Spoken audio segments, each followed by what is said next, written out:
del estreno la película siguiera con gente cercana y en el Festival de Mar del Plata, y nos pasaba eso, como que más allá de una temática que uno imagina, en donde, viste, cuando tenés que hacer una sinopsis y decís, bueno, la película se trata de esto, tiene muchas temáticas y subtextos en donde te puedes identificar con el espíritu de Alejo y también con el espíritu, ya sea de la gente que trabaja de día o de la gente que trabaja de noche. Es esa falta quizás de empatía, esa falta de recursos, ese pasado quizás que no todos pueden tener un pasado lleno de valores, con familia, con educación, en donde el sistema quizás hace que crezcas con una problemática. Algunos se saben vincular, otros no se pueden vincular. ¿Qué nos pasa con los que no se pueden vincular? ¿Son invisibles? ¿Nos importan? Entonces sí, aborda realmente bastantes situaciones que en alguna capaz que uno se va a sentir identificado. Eso pasa también con las películas, ¿no? Como que quizás ni uno mismo o ni José Supera, capaz cuando lo escribió, dijo, se trata sobre esto también. Y viene alguien y te dice, che, para mí se trata sobre el acoso laboral, para mí sobre el abandono, para mí sobre... Entonces decís, bueno, la idea es que eso, ¿no? Que despierte ciertas sensaciones y que te quedes pensando. Eso está pasando últimamente con el cine y con los libros, ¿no? Que cada uno toma para su lado, desde el lado que viene, desde las emociones que tiene, va viendo distinto, se refleja distinto en las películas últimamente. Sí, y con la literatura, inclusive la literatura te hace volar la imaginación porque justamente, en este caso Alejo, ¿cómo te lo imaginas? Entonces la película lo que hace es ponerle imagen a esos personajes y a la historia, y ese es el desafío de una adaptación, ¿no? Sí, sí. Y lo importante es eso, disfrutar la obra literaria, en el caso de los que hayan leído el libro, disfrutar la película. Por ejemplo, el papel de Sabrina que hace Shirley, no sé si spoilear mucho el libro, pero no es exactamente la misma persona en Limpiavidrios. Es como que, viste, hay un tema ahí con lo femenino y el protagonista que está muy complicado, el vincularse con la mujer, por algo está complicado, y a mí me parecía en la película que estaba bueno llevarla a un solo personaje, pero sin contar demasiado. Creo que, bueno, sí, a vos te gustó, ¿no? Esa idea de poder intentar ser quizás una de las pocas personas que se podía llegar a vincular con él. En ese sentido, Juan, te quería preguntar, ¿cómo vos elegiste el elenco, elegiste los actores? No sé que algunos ya te gustan de siempre, como Sindrovsky, pero bueno, ¿cómo surgió la figura de Isabel Casero y otras figuras tan puntuales como Bueno, en el caso de Shirley, en realidad, como debía ser el personaje o del norte del país o de Perú, Bolivia o algo que diera esos rasgos, tuve que llamar a una representante. En los otros casos no hago casting, nunca hago casting, empiezo como a imaginarlo mientras escribo y van como apareciendo en la historia, sí, como poniéndole cuerpo a los personajes. Generalmente hay un 50 o 60% del elenco que siempre son los que ya estuvieron, por un tema también de confianza, de entender que las escenas van a estar bien. Y con Nazareno ya habíamos trabajado juntos, pero se resolvió a 2 meses de la película porque era otro el actor, y ahí contaba un par de colegas que fue muy difícil encontrar la locación. En este caso no era tan fácil, entonces estábamos muy cerca de la filmación y no podía yo definir en este contexto una seguridad para el actor, entonces tuvo que agarrar otro trabajo. Y bueno, cuando conseguí ya la locación no tenía el actor principal de la película y me puse a pensar, y se me vino Nazareno, por suerte, y le mandé un audio desesperadamente esperando que me dijera que tenía el tiempo, y lo tenía, porque hoy Nazareno, por ejemplo, está a 4 manos, hoy está haciendo una serie, está por pelear en Vélez, haciendo párense de mano, o sea, la vida de Nazareno es muy complicada, pero en ese momento un rayo de luz, sí, cayó. Y sí, era muy importante que el actor principal, en este caso, al faltar 2 meses, fuera conocido. Por ejemplo, en Que todo se detenga, con Gerardo, no nos conocíamos, pero tuvimos 1 año y medio de trabajo, no menos, para poder trabajar en la película. Generalmente voy teniendo encuentros con los actores y una vez que les gusta el guión, ahí confirmamos. Te puedo hacer una pregunta, soy Adriana de Butaca Argentina. Para vos, Juan, vos estás hablando que a 2 meses no tenías el actor principal. El doble, Hernán, no recuerdo el apellido, ¿ya lo tenías o lo tuviste que buscar para simular sí, con Hernán Agüero me pasó algo muy loco. Sí.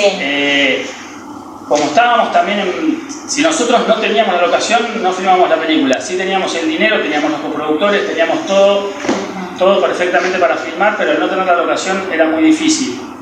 Entonces estábamos como entendiendo distintas posibilidades de quién podía ser el doble, porque no era fácil. Finalmente, cuando lo llamo a Hernán, también faltando 2 meses, y me presento, me dice, nosotros hablamos en el 2016, me dice, cuando yo lo llamé por un contacto de José, que había hablado con él por el libro. O sea, sin darme cuenta, yo había hablado con él hace como 8 años atrás, pero 2 meses antes de la película nos volvimos a encontrar, así que tenía que ser él. Y fue maravilloso el trabajo que hizo, porque hizo un trabajo con Nazareno muy importante, dándole no solo las herramientas para colgarse, sino dándole la confianza, que a veces la confianza es clave, ¿no? en estas cuestiones, más allá de cumplir con el protocolo, los requisitos de seguridad y todo lo que hay que cumplir, hay que colgarse, ¿no? Claro. Y Hernán fue un genio. Hernán y su equipo de trabajo estuvieron muy bien. O sea que vos tenés un contacto con el autor del libro. Sí, no. ¿Vos preferiste usar ese libro con las autorizaciones? ¿Hiciste alguna reforma más? Sí, en realidad cuando leí el libro me encontré con José Supera, nos encontramos, era clave ver si conectábamos, si veíamos de la misma manera la vida, porque si vos no conectás de ese lugar, es muy difícil después adaptar una obra literaria. Me había pasado también con Mozart 1, con Que todo se detenga, y con Jorge Micheli con Los del Suelo. Pegamos onda, somos muy parecidos en ciertas cuestiones, pero me dio toda la libertad para escribir el guión. Algunas versiones se las di y había como un asesoramiento, decir, che, esto me gusta, esto no. Pero sí, toda película empieza a tomar su propia forma, su propia personalidad, manteniendo el espíritu de la obra literaria. También conté que la ventaja a veces de hacer un proyecto a largo plazo, sobre todo si es una adaptación, dejás descansar el guión, y cuando lo retomás y te agarran ciertas dudas, vas al libro y lo lees de nuevo. Por suerte no es un libro de Vargas Llosa, ¿viste? Pero, o sea, el libro se lee, se disfruta. El libro no solo es muy digresivo, si de repente tiene una frase de una hoja, es una frase que dice la soga se va a cortar. Y vos te quedás con la soga se va a cortar, la soga se va a cortar, dice muchas cosas. Entonces imagínate vos cuando empezás a pensar en esa frase, es un corto en sí mismo esa frase. E igualmente es una frase popular, ¿no? Una frase que es muy mencionada, muy dicha en algunos lugares. Shirley, muy lograda tu escena, cuando estabas en la calle casi desesperada sintiendo sus pasos que te seguían. ¿Cómo te sentiste?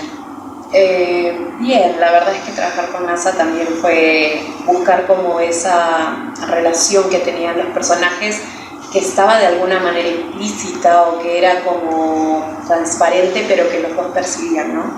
Y construir eso también era interesante porque había que lograr una tensión para ambos, para que, digamos, estos mundos que se iban a conocer o que se veían desde lo lejos pudieran encontrarse. Bien, ¿fue muy practicada, muy ensayada o salió rápido? Hicimos unos ensayos justo cuando conocí a NASA y nos juntamos previo al rodaje como tratando de encontrar también ese vínculo que se iba a construir entre ambos, así que tuvimos ahí algunos ensayos como para poder tener una relación. Sí, generalmente lo que hacíamos era juntarnos, pasar letra, entender más que nada a los personajes, ver qué les pasaba a ellos más allá del guión que leían, y ahí salir a la cancha, como para que no se desgaste la escena. Y en el caso de Nazareno, lo que era un desafío muy grande, a veces en ciertos personajes terminás de encontrar el espíritu en la primera y en la segunda jornada de filmación, sobre todo cuando, si no son 10 semanas de filmación, tenés que apurarte a entender, porque después en la película tiene que estar uniforme en su manera de pensar. Entonces estuvo buenísimo ver cómo nos mirábamos y entendíamos rápidamente cómo debía ser ese personaje, qué le pasaba.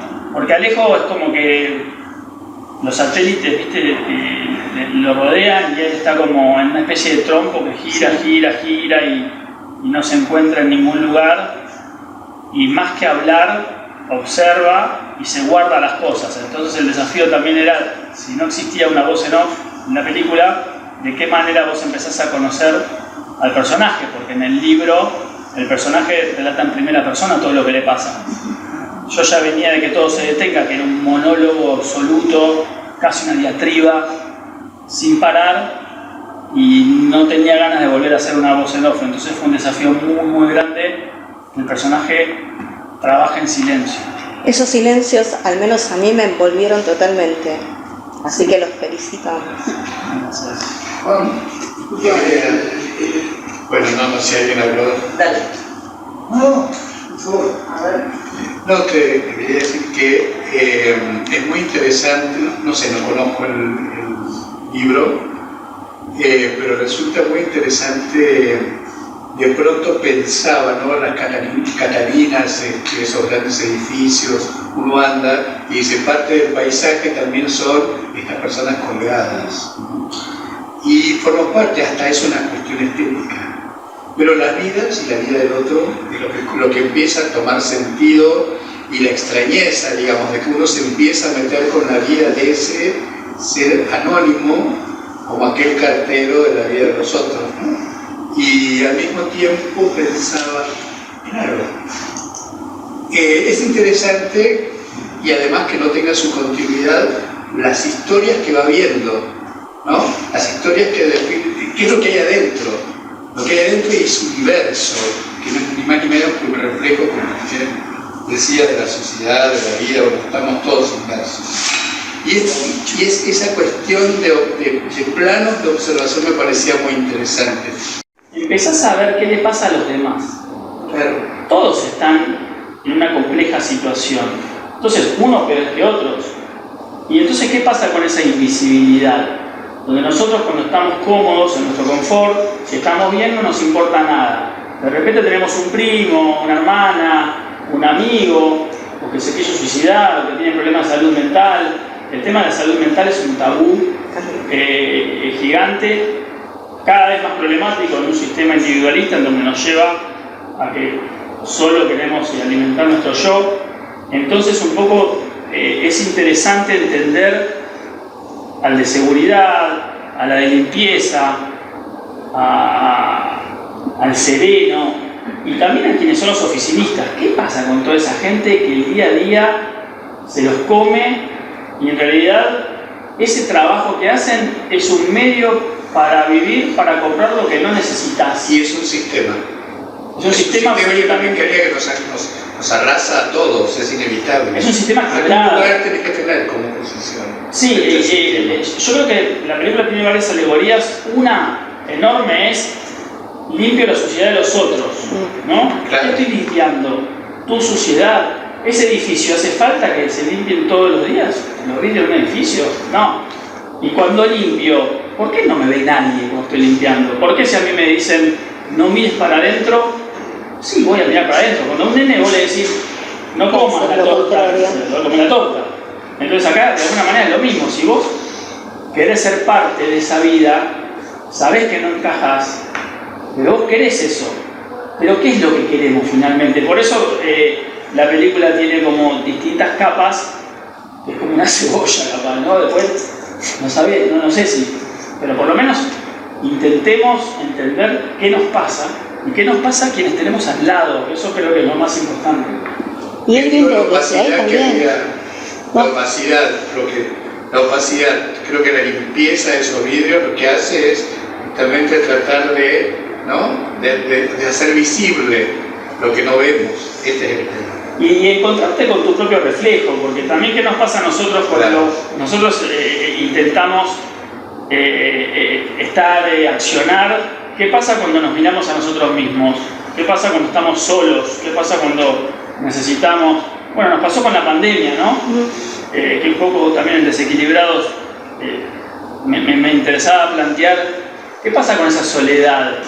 ¿Nos incomoda? ¿Por qué nos incomoda? ¿Qué es lo que nos incomoda? Si justamente el tiempo debe ser sabio para que tengamos un tiempo de estar con nosotros, y si estamos mal, entonces hagámonos miles de preguntas.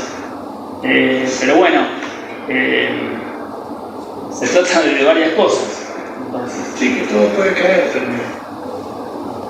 Sí, el tema del juego, ¿no? Del juego, del boliche, esa nota, es como que me llevó a un montón de lugares, ¿no? Tema también de seguridad, yo vivo en edificio, eso de entrar y que se te meta uno atrás, viví muchos momentos. Es muy interesante, me encantó rescatar del libro, en vez del amigo invisible, el enemigo invisible. Eso también pasó en la pandemia. Estábamos llenos de enemigos que si tosíamos pasábamos a ser zombies, sí, enfermos, que no teníamos que tener al lado. Me gusta mucho eso del enemigo invisible. Las redes hoy tienen eso también, ¿no? O sea, son todos, o está todo bárbaro, o de repente pasás a ser una persona no grata. Y bueno, se trata de empatizar también, ¿no? De buscar un poco de luz en quien tenemos al lado. Acá hay una pregunta desde hoy. No, vos. Sí, Juan, quería preguntarte el tema un poco del aspecto técnico en cuanto a los equipos y también con los actores en las escenas de colgando del edificio. Y para Sabrina, viendo el proceso de esta preparación de los equipos y los actores en las escenas colgando del edificio, ¿te hubieras animado al papel protagonista? A estar colgando, y es parte de las experiencias, ¿no? Sobre todo este personaje que en realidad es eso lo que tiene, como una complejidad que viene de su trabajo, pero viene de la personalidad que cada uno tiene, y eso creo que es lo que va mostrándose en los personajes también, el universo que cada uno encierra y que muchas veces no somos conscientes de lo que está alrededor. Gracias.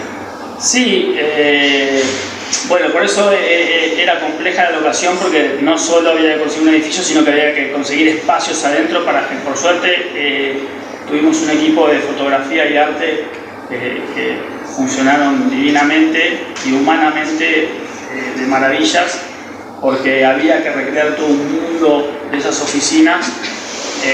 Bueno, y repito, esos riesgos en realidad son de quienes lo hacen todos los días. O sea, nosotros de última estamos planteando una alegoría con un mensaje de quienes no tienen la suerte de tener un trabajo que le guste y tienen que ir. En este caso el protagonista inclusive, ¿por qué elige un trabajo de limpiavidrios si nunca lo fue? Se supone que le da el currículum, más allá de que no haya tenido un pasado que no sabemos cuál es, pero es otra de las alegorías de decir, me da fobia el piso, yo prefiero vivir en las terrazas y colgado, no quiero pisar abajo, no me gusta, quiero estar solo, y eso me llevó a La ventana indiscreta también.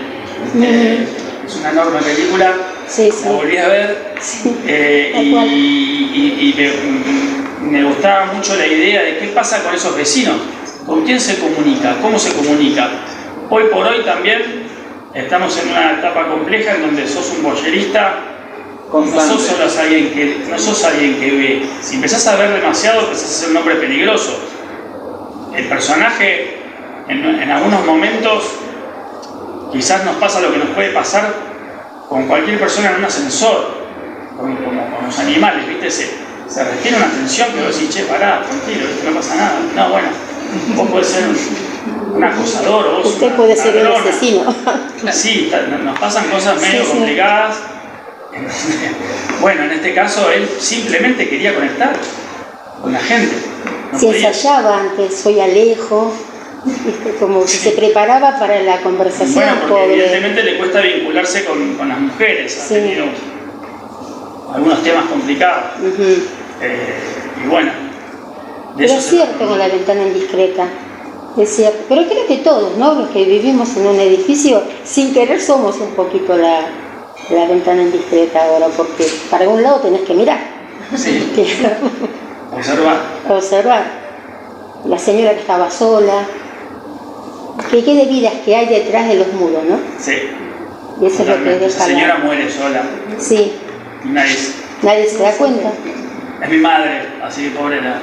Ay, pobre, ¿por qué papel le Tiene dije? 92 y le dije, por favor, madre, aguantar el estreno porque no me lo voy a perdonar nunca en mi vida. El 5 de diciembre la vamos a ver en otro Sí, tu sí, va a mamá. estar mi madre ahí. Era la única persona de 92 años que podía hacer esa situación de tomar pastillas y morirse. Lo que es ser madre. Pero que todo se detenga hizo de señora coqueta de Barrio Norte caceroleando, así que Ah, bueno, entonces, papeles, bueno, una de... algunos mejores que otros. Eran buenos papeles.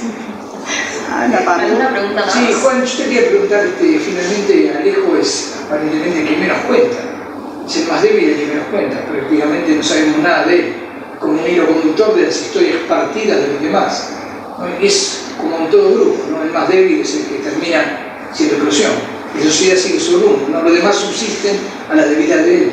Sí, o quizás también es como Martin Sheen en Apocalipsis Now, ¿no? O sea, hay gente que no tiene para contar porque no le interesa a quién le va a contar qué. O sea, vos cuando querés hablar, querés que te escuchen, si vos te das cuenta que lo que tenés que decir enfrente no va a tener un eco, ¿para qué vas a hablar? Entonces es donde a veces ciertos personajes dicen, yo mejor no cuento nada, ¿para qué? ¿Viste?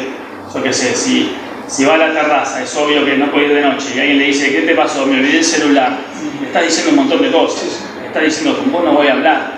Pero eso es interesante también, ¿no? Cuando ves a los personajes, lo que tienen para decir, él se lo diría, por ejemplo, a Sabrina, supongo, ¿no? Si conectara con alguien y tuviera esa confianza para confraternizar, podría abrirse.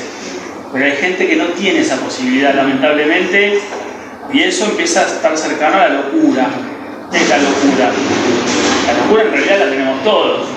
La locura se empieza a desarrollar cuando vos en realidad no encontrás maneras de solucionar tus problemas. Como algunos hacen cine, otros hacen gimnasia, deporte, música, otros tienen un hobby.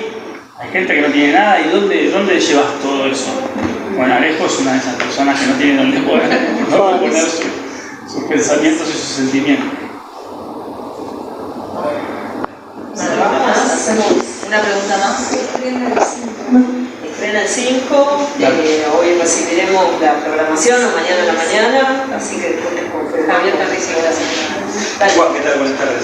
Para Compochoclos y para Pantalla Partida, hay una película más, la que me sugiere tu trabajo, que no es solo la ventana indiscreta, sino también una película de Jan Ackerman que se llama La Baz, que es una persona que es súper fóbica y vive encerrada en su departamento. Pero más allá de eso, me gustaría preguntarte, ¿cuál es el objetivo de tu protagonista? El objetivo de él, si lo digo, sí, está buena la pregunta. En realidad lo tengo desde el primer día que escribí el objetivo y tiene que ver con el final. Cuando vos se te mete una idea muy oscura en la cabeza, hay un libro que yo tuve de cabecera, que es El mito de Sísifo de Camus, que me sirvió muchísimo para poder llevar el guión adelante, que dice que es como un gusano que se te mete en el corazón y ya no lo podés sacar.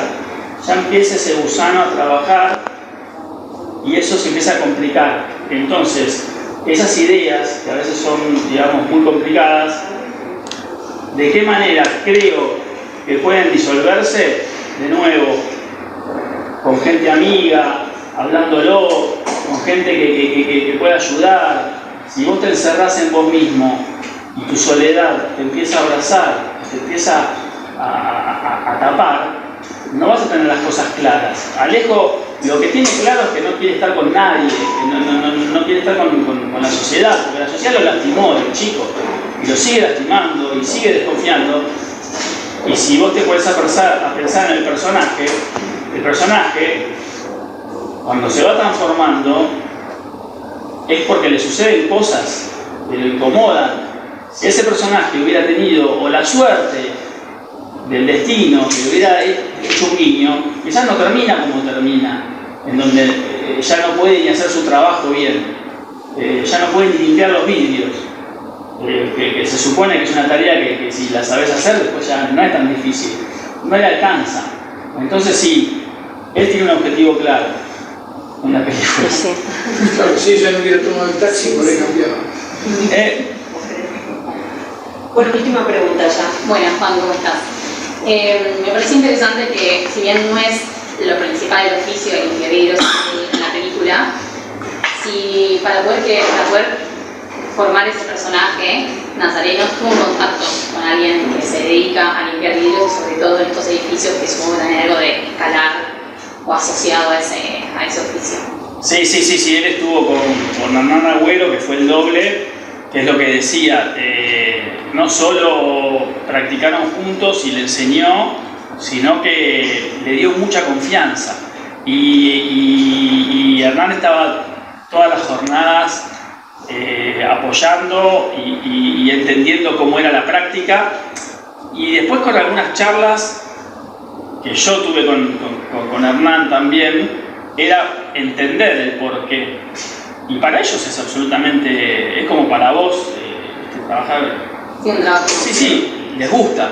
Entonces, de alguna manera, es eso, es naturalizar ciertas cosas en donde nosotros nunca nos veríamos, y otros sí.